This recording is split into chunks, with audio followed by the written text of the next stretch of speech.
Hello, and welcome to the University of St Andrews. I'd like to extend a warm greeting to all of our alumni, colleagues and friends watching from across the globe.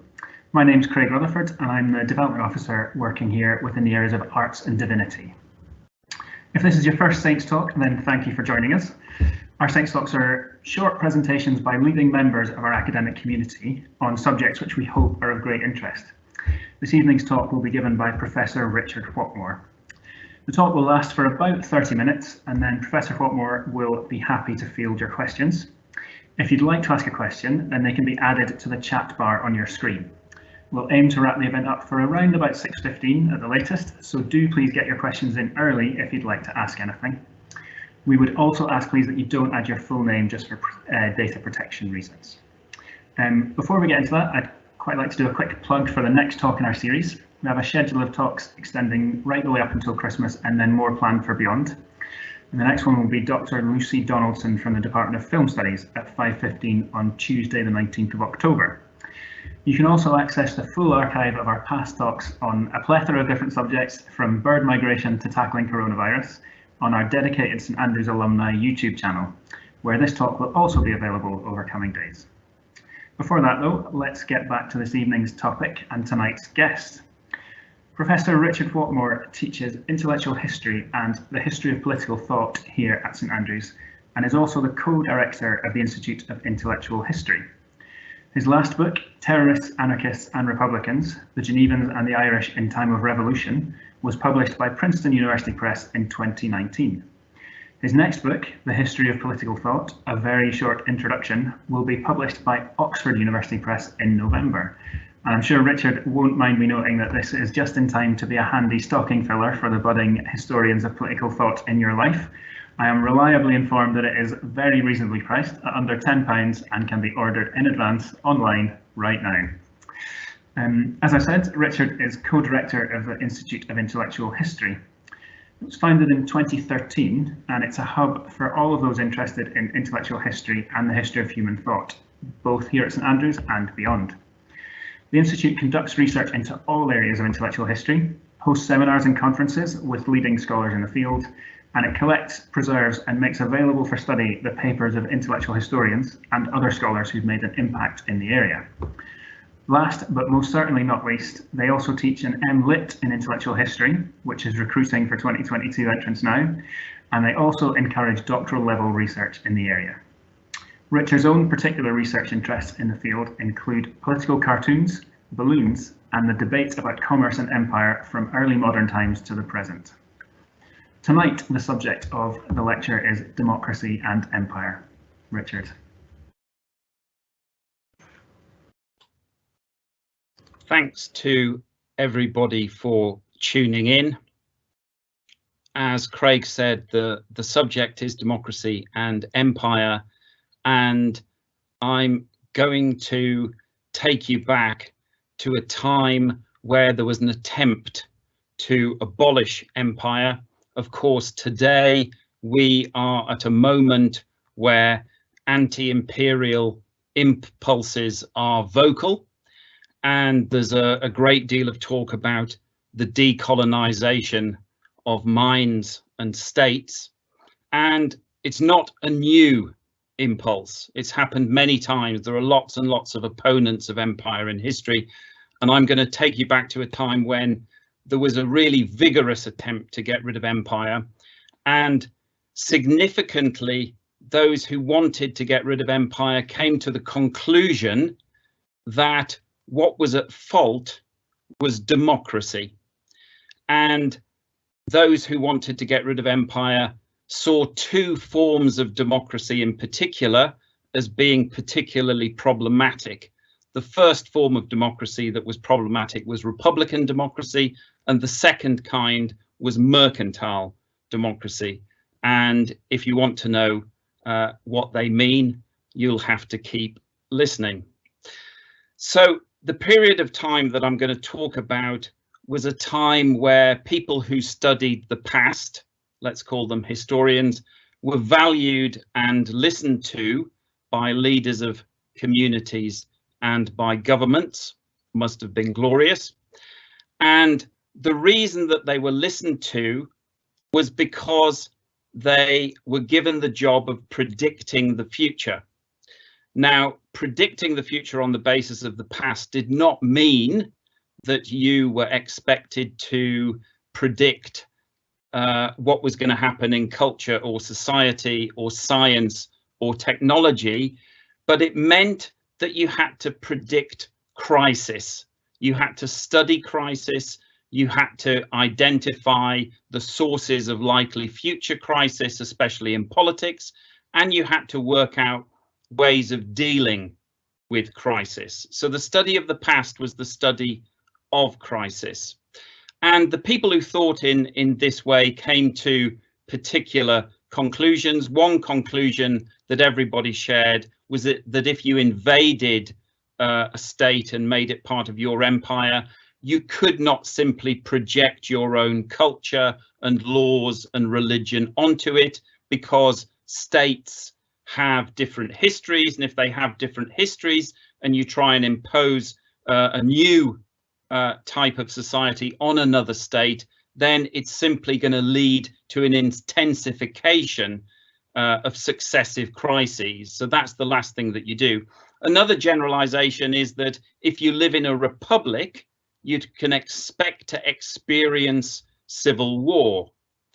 But to return to the story of the opponents of empire, I want to begin with one of the greatest of those who detested empire, and that was Jeremy Bentham, the founder of utilitarian philosophy. And here he is. You can see his corpse wearing his clothes. Obviously, this is at University College London, where he lives in a glass box, because at his death in 1832, Bentham had himself stuffed, turned himself into what he called an auto icon, and attended the meetings as a corpse of the committee that created the first secular university, which is UCL. It's actually not his real head, because his head was not preserved properly and they had to replace it with a wax one, but it is his corpse and his clothes. Bentham, as I said, hated empire, and he thought during the French Revolution that there was a real opportunity to get rid of empire and to change the world. And Bentham was friends with lots of leading French revolutionaries, and he was given French citizenship, and he was invited to address the National Convention in 1793, and he called for the emancipation of colonies. The French had been discussing the abolition of slavery and getting rid of their colonies as a means to create a free republic. The French were becoming republicans at this point in time, and Bentham thought it was a genuine opportunity to change the world. So he had faith at this point in a form of republican democracy. But democracy itself was a problem, and for many critics of democracy, democracy itself really amounted to a crisis or an ongoing crisis. And I'm just going to go through some of the critics who were contemporaries of Bentham. The first is the famous founder of modern conservatism, as many people would see it, Edmund Burke. And Edmund Burke hated the French Revolution. He saw it as the tyranny of the multitude. Here he's calling it a multiplied tyranny. And he said that democracy in France led to violence. It was a society at war with itself, and you could never trust Democrats ever to keep the peace. Democracy was also attacked for the kinds of people who were Democrats. This is a popular print of the time. I actually think it looks very like a leading contemporary politician. I won't say who it is, but it's actually Charles James Fox, the famous rake and libertine, who was identified as a supporter of the French Revolution. He was open about that, and he was identified as a Democrat, and he was lambasted as such, And in this print, you can see that he is a demagogue, that he's a selfish individual, and he's promoting democracy for his own ends while stamping on liberty and religion and law. So the point is that you can't trust Democrats because they're self-serving rather than actually enacting the will of the people in the sense of the public good. Democracy was also associated with madness because it was the rule of the mob, it's the rule of the uneducated for many people, and usually the person who is identified in the prints was Thomas Paine, the author of The Rights of Man, again another book justifying the French Revolution. And here we have Mad Tom, the man of rights, and in front of him, obviously he looks mad, and he has in front of him a piece of paper where he's identifying riots, plots and civil war. So that's what happens when you get democracy. You're going to suffer successive crises and you're not going to enjoy any form of public order. There's a very interesting critique of democracy that you find in the 1790s, which is one that we've really rather forgotten, and that is that French democracy, in the case of the French Revolution, was restarting the wars of religion. So you get many, many images of fire and of burning people. That's obviously signifies wars of religion occurring. And here we have, obviously, it's a parody of the cauldron scene from Macbeth. Again, we have Charles James Fox and some of his friends, supporters of the French Revolution, dancing around the cauldron, which emits French spirits. It's called Revolution Anniversary or Patriotic Incantations. It was to celebrate the fall of the Bastille. And the important part is really the images at the top of the print, where you can see a demon setting a light to a building. It's probably a church, and it's a symbol of fanaticism. And again, other symbols of fanatic behavior are Wat Tyler, republicanism in general, and Jack Cade, obviously famous rebels from English history. But the point is that the French Revolution as a democracy means that it's a religious society. That's what republican democracies are, because everybody has to believe the same thing. Everybody has to share the same values, morals and mores. And it means that you're reconstituting civil war, just as in the time of the Reformation. Now, all those hopes for the French Revolution, obviously expressed by Bentham, really came to naught in the sense that the French Republicans themselves were quickly accused of creating their own republican empire. And there are an enormous number of prints that chart the progress of the French Empire. Here's one of them.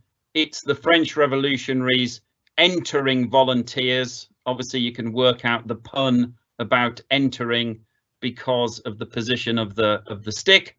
They're entering volunteers for the Republic. So in other words, they're taking ordinary citizens, they're pulling them from their families and from the soil, and they're forcing them to become Republican soldiers. So France is not a free state. It's actually a state where you're forced to fight for the Republic, and you're forced to contribute to the creation of a Republican empire. And people who looked at the French Revolution, they argued that in the creation of the French Empire, something new was happening, and that was that lots of people were being persuaded to join the French Empire. And a classic example were the members of the Dutch Republic. And here we have, in 1795, there's a coalition between the French revolutionary forces and the Dutch Republic. And here it's caricatured because the French revolutionaries, they're always in rags and they're always thin, are seducing the wealthy, well-fed burghers, and they are stabbing them in the back. So again, you're going to have a corrupt empire. The French get what they want, and those who embrace or who encourage participation in the French Empire, they're going to suffer. So ultimately, French democracy amounts to hell. There's always images of fire, as I've said. There's always images of demons. Again, you can spot Charles James Fox in this Rowlandson image, but it is showing that if you are a Democrat, you'll suffer the ultimate crisis, which is to turn your own society into hell, and therefore you have the demons and you have Satan himself dealing with all of the supporters of revolution.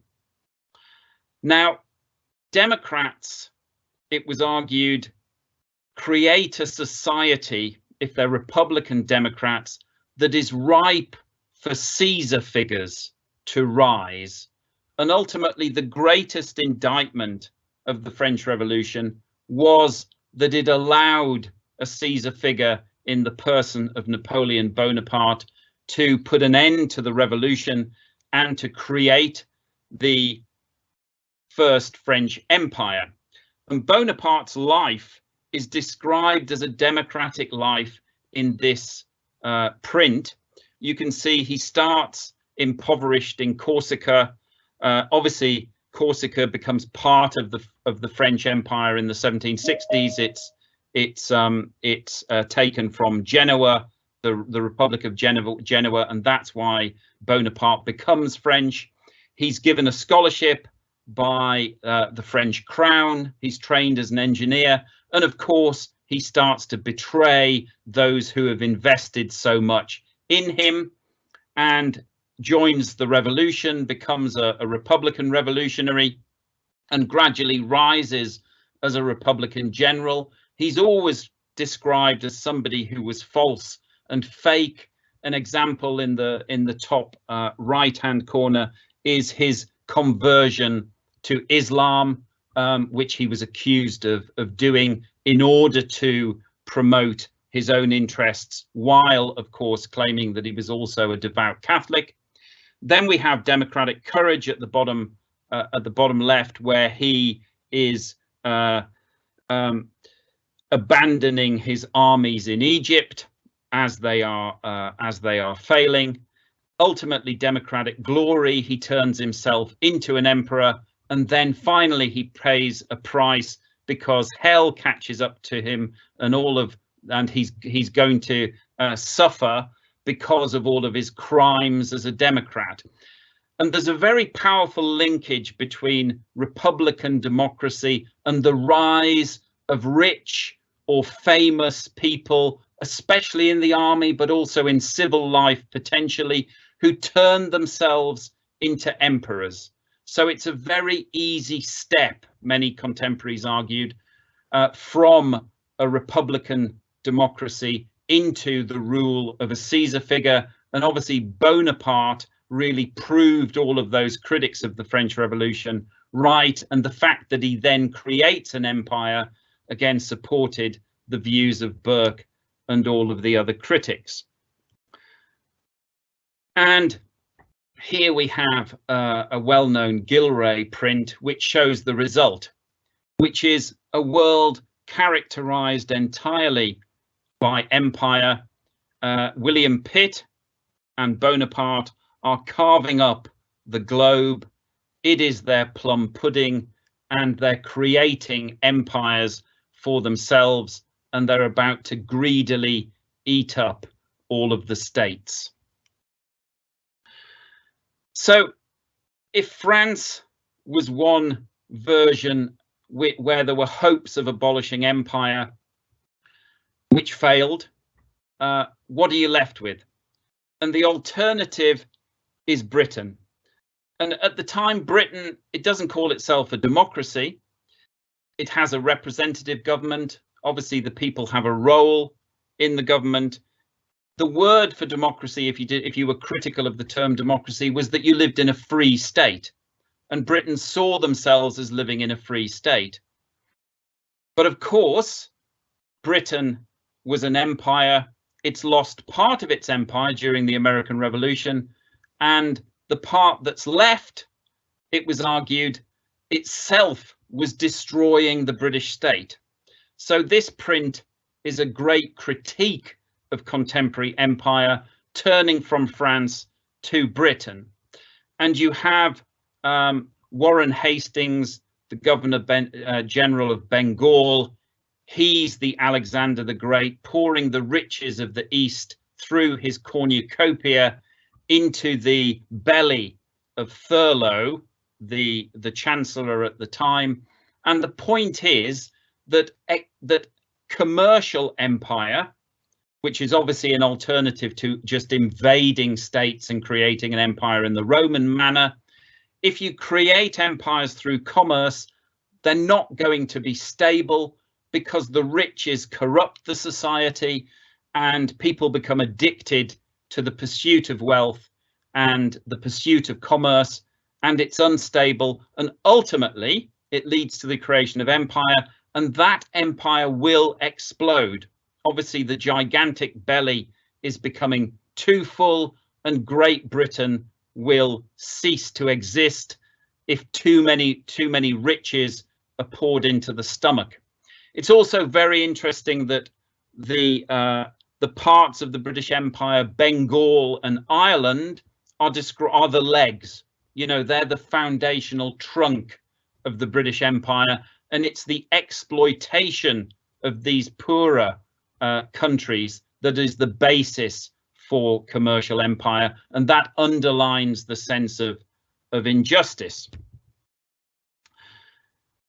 So if Britain was a commercial empire that was seen to be unjust, and the French Republican democracy was also attacked for being a fanatic war of religion reborn, and therefore highly unstable and violent, you might say to me, well, of course there was an alternative at this time, and that was the United States of America, the newest set of republics who described themselves as the most free states on the planet.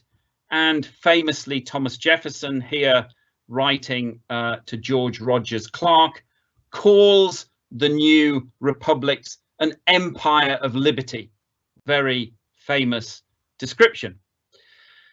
But it's significant that in calling his new state an empire of liberty, Jefferson is calling for war. He says that British and Indian savages are preparing to invest our western frontier, and they have to be fought. So in other words, if you create a new free republic, you have to fight to defend it. And what obsessed Jefferson was preventing the Spanish or the French or the British, or indeed the Native Americans, from creating commercial communities themselves that would compete with the new republican states. What's the result? We all know what the result was. Here's Tecumseh, a famous Shawnee chieftain who advocated a confederation of the tribes of North America to battle the white people, because he said that they came among us feeble, we have made them strong, they wish to kill us, to drive us back as they would wolves and panthers. So in other words, from Tecumseh's perspective, the United States, even in its first decades of existence, looked like a mercantile empire. It looked like Britain. It looked as if it wanted to expand. And of course, Jefferson, although he was critical of commercial society, he's the person who, when president, purchases Louisiana from Bonaparte and greatly expands the United States in so doing. Several decades later, the tragedy of the Republic was underlined by Alexis de Tocqueville. De Tocqueville's Democracy in America, it's one of the the works that really makes democracy an acceptable term in politics. People are proud to call themselves Democrats. A lot of the criticisms fall away. But de Tocqueville, who travelled across the United States, was very clear-eyed about the problems. And he said at the end of 1831, he was on the left bank of the Mississippi at a place named by Europeans Memphis, where a numerous band of Choctaws arrive, and he describes the bleak conditions and the sick and the wounded, the children and the old who were being forced from their own land. They were crossing the great river, and it was a grim image that he never forgot. And he said there was no cry, no sob was heard amongst the assembled crowd. All were silent. Their calamities were of ancient date. They knew them to be irredeemable. So again, it's this point that the United States, although it was the American Revolution itself was founded to get rid of the British Empire and create a society that was not intended to replicate the problems of empire, that's exactly what happened in practice. So what are we left with? We're left with really a dreadful choice. On the one hand, you have the example of Britain. Here we have British liberty, the image of Britannia, the powerful lion that's silent, and the scales of justice, and the Royal Navy able to defeat anybody who challenges opponents of the British Empire. And the claim is that you have toleration, religion, morality, justice. And then you have the French Republic, you have the French democracy, and that amounts to the rule of violent Gorgons who cut people's heads off. And the result is atheism, rebellion, treason, anarchy, murder, equality, madness, cruelty, injustice, etc. So there's not much of a choice at all. The attempt to abolish empire really had resulted in empires becoming more powerful than ever before. But a lot of people argued, well, at least commercial empire generates wealth and is compatible with toleration. So there are great benefits. And actually, in getting rid of wars of religion, in preventing the French Republic from controlling Europe and allowing fanatics to rule who are violent, the British did a great thing in battling revolutionary France. And here we have William Pitt, no longer thin, but buff, in his chariot with his powerful stallion and his lion, vanquishing the forces of revolutionary France and all those supporters of Republican liberty, and they're going to hell. But was Britain an option? Now, famously, Adam Smith, who many of you will have heard of, in The Wealth of Nations, he called the British Empire a mercantile system. And he said that the reason the British Empire was such a rotten edifice was that a corrupt nexus of merchants and bankers were controlling politicians to pass legislation for their own profit rather than for the public good. And that's what a mercantile system was, and therefore a mercantile empire was likely to see the rule of an elite ruling for themselves. Now, here we have a print by Isaac Cruikshank, and it illustrates the mercantile system in practice. It's from 1800. It's the story of the Irish Union, where Ireland joins with Britain, and the Irish Parliament is abolished, and these are parliamentarians crossing the herring pool and going into William Pitt's imperial pouch. And it states, very snug and convenient, brother, I assure you. So the point is that the Irish elite go into the imperial pouch, they're rewarded with patronage and honours, and the people of Ireland, obviously you can see them, are are left impoverished. You even see the dog begging and the naked baby. They're abandoned. The Irish elite joined the British elite, and you can see Dundas, the well-fed and well-dressed Scotsman, sitting on his boxes. And that's of fundamental importance, because he's encouraging the Irish and he's saying, what have the Scots got from union? The Scottish elite have got all of the honours which you get as being part of the mercantile system. And you can just see above the Cruikshank name, you can see the title of one of the boxes, and that is Chancellor of the University of St Andrews.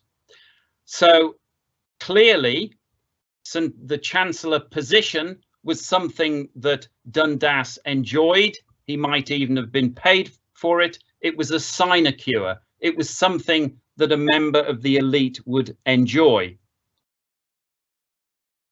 So to conclude, I need to go back to Jeremy Bentham, because Jeremy Bentham had what he thought was a brilliant idea. It was part of his mission, really, to get rid of empire and create a much more free society.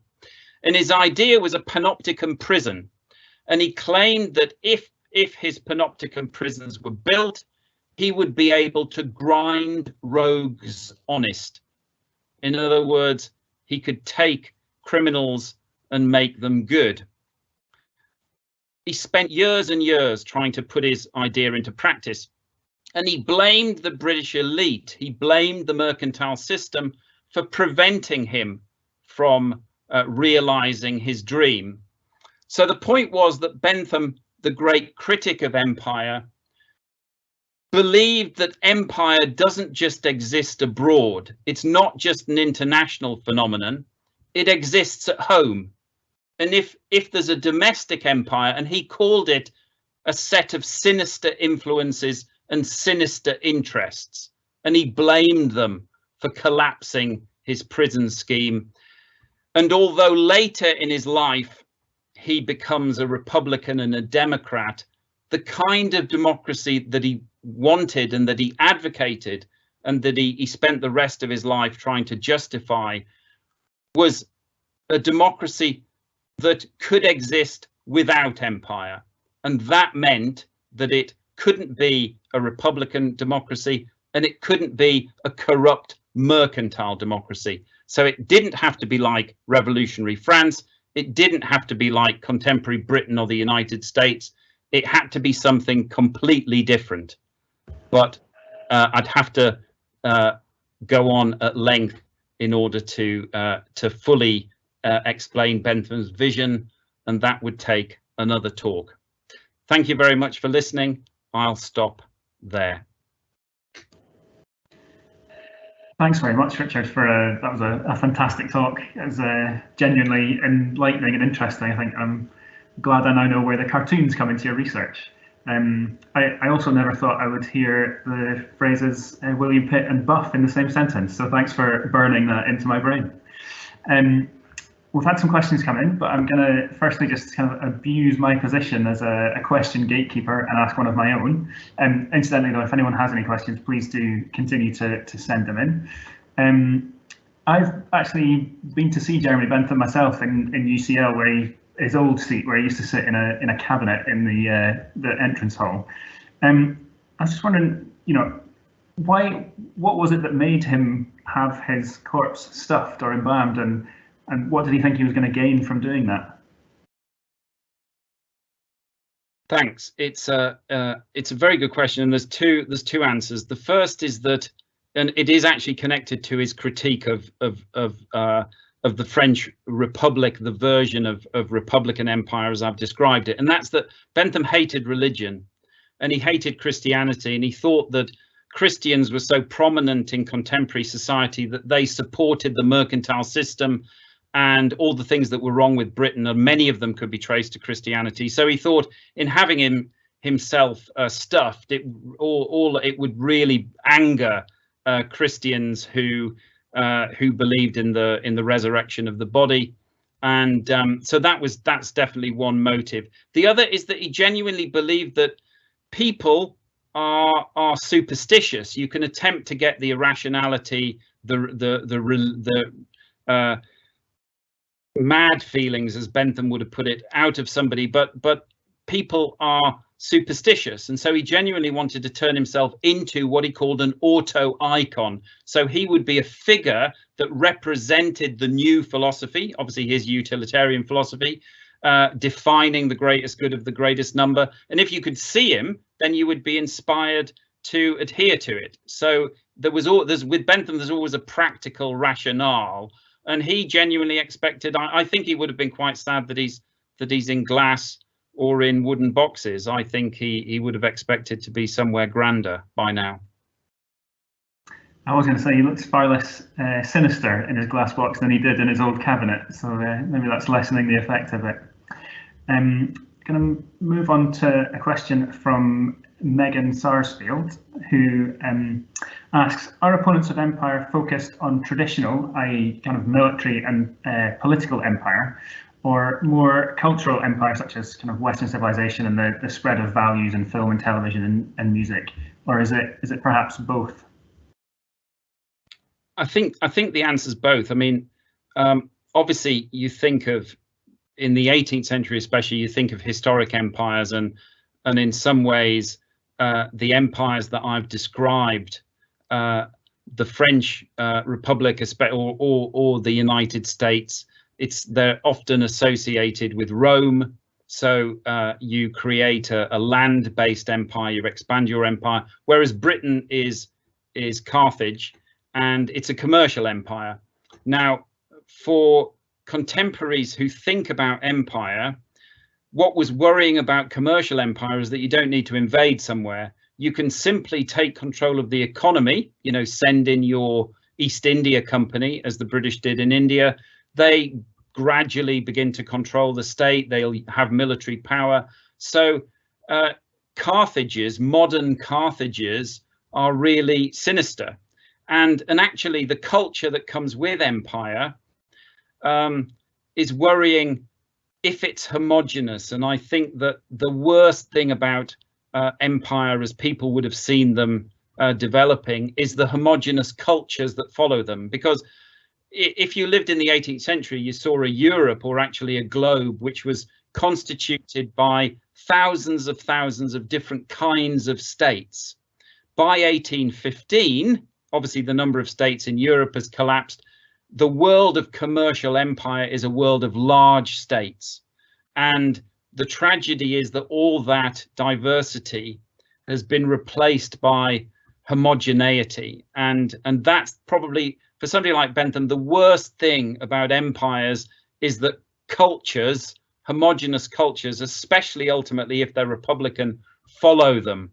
So I think, I don't think that the present would be a shock to any of these critics of empire. Thank you. Just to move on to another one from Constantine.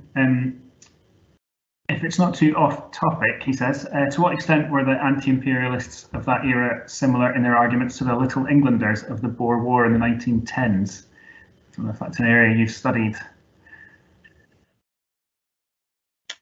I mean, I think that they're very different. Obviously, they think of themselves as cosmopolitans. I mean, Little Englanders obviously means that you accept the mercantile system, and you want. So I think that they're completely different, actually.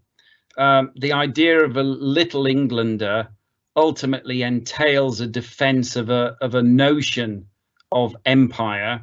Whereas the critics of empire especially at the end of the 18th century, they still believe that it might be possible to have a commercial world that is anti-imperial. Some of them believe in free trade without empire. Some of them believe in free trade without states. Obviously, that's one of the visions of the French Revolution. So I think that actually, by the story of the 19th century, in a sense, in a nutshell, is an attempt to create an alternative to Britain. I mean, if in the 18th century people had ended up with the conclusion Britain is the model state, I think everybody would have been so depressed. But Britain is the model state, and the empire is a model for the globe, obviously in the 19th century, and getting beyond that is the great mission. And I don't think the Little Englanders were trying to get beyond it. Thank you. And moving on slightly from that, another question from Megan. Is the tendency towards empire ever avoidable, or is it just an inevitable facet of human nature and government? I mean, imagining a world without empire is a step. Obviously, in a sense, it's a step into the unknown. And either you can, reform empires and make them behave differently, or you can genuinely create alternatives. Now, the great attempts to create alternatives, obviously, perhaps the greatest is Marxism, where you want to abolish the state altogether. So you can't, and because the world is so hyper productive, everybody under communism, everybody's needs are met, and therefore you can abolish politics, abolish states, and you don't have the problem of empire. But obviously, as happened in the case when Marxism is put into practice, it then itself tended to create empires. So it's the kind of project that emerged from the failure of the French Revolution and a rejection of French revolutionary and other attempts. So far, all the schemes have failed. I mean, what I like about this period is that they really try and abolish empire. They plan. They don't just say empire's terrible. They plan step by step to get rid of it. That's what Bentham wants to do, to root it out. So he plans an alternative future without empire, and he plans a transition mechanism of how to get to that alternative future. And that really makes his ideas, profound and practical. So they're not just moralists saying empire's terrible. You have to create an alternative. But obviously it's a challenge. Understatement. So having had that kind of step-by-step plan and the clear vision of where they wanted to be, are there particular reasons why that attempt to abolish empire failed at that time? Well, I mean, the short answer is that all states have to battle for markets. So commerce becomes what's called a reason of state. All states have to turn themselves into commercial empires in the sense that they're seeking to take control of the markets of other states. And as long as you've got a world like that, you can try and abolish empire, but actually the conclusion of the French revolutionaries and people like Bentham, who were enemies of empire, was that you have to change the economy, because until you can stop states from seeing trade as something that you fight about, because they saw commerce, negative forms of commerce, as a state of war and therefore a state of permanent crisis. So they thought that contemporary commercial societies, and especially the European addiction to empire, was due to the commercial nature of the warring states. So again, getting rid or envisaging an alternative requires enormous change, but obviously they were serious about the change that needed to occur. But it's change in the economy. They all believe that you can talk about politics and political economy and morality. Fundamentally, if you want change in a commercial society, you've got to change the economy. Thanks. You spoke a lot about the mercantile economy, and I've jotted down a bit about the corrupt nexus of elites and bankers, which seems very current at the moment as well. And I was going to ask, do you think that we still exist in a mercantile system economically? And I've also got a question from Anonymous, bringing it right up to date. What lessons from this period can we apply as China builds its commercial empire as well? That's a good set of questions. I mean, one thing that's very interesting in terms of the 18th century is that they believe that you can only be trusted in politics if you own land. And therefore, they're enormously suspicious of people who can turn their wealth liquid and take it abroad. So that, because again, if a crisis occurs, those people are simply going to run away. So for much of the 18th century, people who are, especially Republicans, would argue that you can never give a merchant citizenship. A merchant has to invest in the state and become a citizen in order to become part of that society, and they have to invest. So I think actually the main message, the thing that would horrify 18th century observers of politics more than anything else would be wealth held abroad, if you also don't have investments domestically. So that's one of their obsessions. With regard to China, I mean, I think that in some ways, what is interesting about the perspective on China would be that it's a Republican democracy. Obviously, there's a homogenous culture. It's very like the French Republic in the mid 1790s, at a period where everything's going well. But again, if contemporaries had to predict that there were going to be crises, which would be their job, then they would say that there would be domestic tensions. Obviously, being addicted to commerce and commercial empire it leads to problems. You know, it leads to war, it leads to impoverishment, it leads to domestic rebellion, and you may find other commercial states overtaking you, obviously, as happened to Britain. So the problem with being commercial empires is they tend to rise and fall very quickly. So actually, I think the message for contemporary China is that they need historians to predict the future for them, identify the points of crisis, and then to act on them. And actually acting on them means that the existing system of Republican democracy and commercial empire, obviously I mean democracy in the sense of a homogenous political culture where the people are assumed to rule, which is a definition of democracy. And I would say that there are problems ahead. Obviously, there are problems ahead for all commercial empires, but China is a fascinating example, which is explicable in 18th century terms, which is one of the reasons why I am very interested in it. Thanks. I'm going to try and group another couple of questions together. We've got one from Kale, who's saying, is empire not also a catalyst for democratic thought, especially in the corporate context? And they're thinking about the Massachusetts Bay Company and the Virginia companies and the East India Company, and other forms of shareholder ventures such as that. And also, Michael has asked, is empire justifiable as a tool for spreading peace, e.g. the Pax Romana in the Roman Empire? Yeah, I'll leave you with that.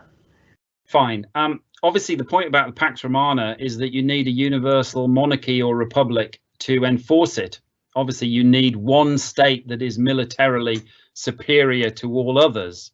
So that version of empire, I mean, in some ways, if you have a discussion of perpetual peace and the possibility of perpetual peace, the most convincing answer is to have a Leviathan figure, a state that is more powerful than any other, you know, a universal empire. So I'm not sure that the Pax Romana is a good example, especially because the transition mechanism to get to a Pax Romana, let's say China created a new universal peace. Obviously, it would entail lots of wars to get to the point where China was accepted to be the supreme superpower enforcing peace across the globe. So I don't think that's a good parallel. But it's a very interesting suggestion, nevertheless.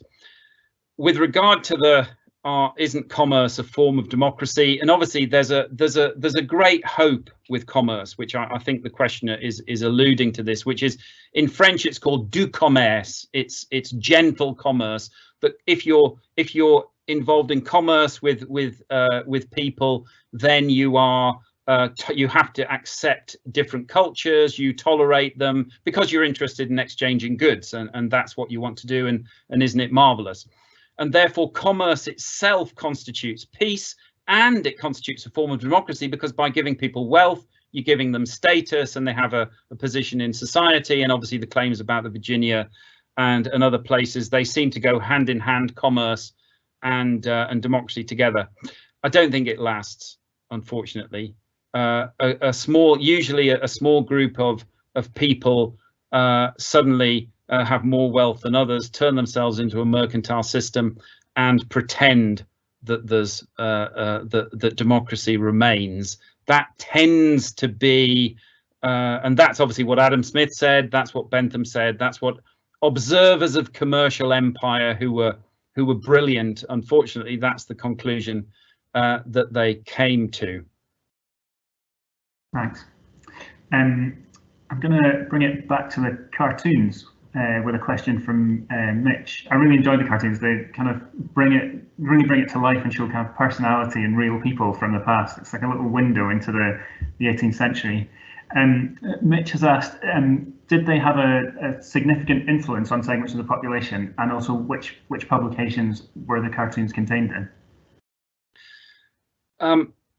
The cartoons are incredibly popular. Obviously, they're reprinted in journals, in newspapers, but also everybody. If you lived in a town, you'd go to the print shop, and you'd look at all of them in the window, and that's why they're so important. And they contain really sophisticated political arguments. That's one of the reasons why I love them so much. And the way, if you wanted to attack your enemies, or you thought that certain politicians were crooks, then you'd employ somebody to produce a cartoon, a caricature that would be turned into a print, and everybody would recognize them. I mean, again, Charles James Fox, he attempts to reform the East India Company in the 1780s with his friend and supporter at the time, Edmund Burke. You know, Fox and Burke were great friends. You'd think that was surprising, and I won't explain why, but they were great friends in the 1780s. And it's a print that shows Fox trying to take control of India himself and turn himself into a Caesar. Actually, it shows him, the prints show him turning himself into a sultan. So he's turning himself into an Ottoman ruler, an Oriental despot, as it was revealingly called at the time. And Fox said that the prints alone collapsed his reform scheme.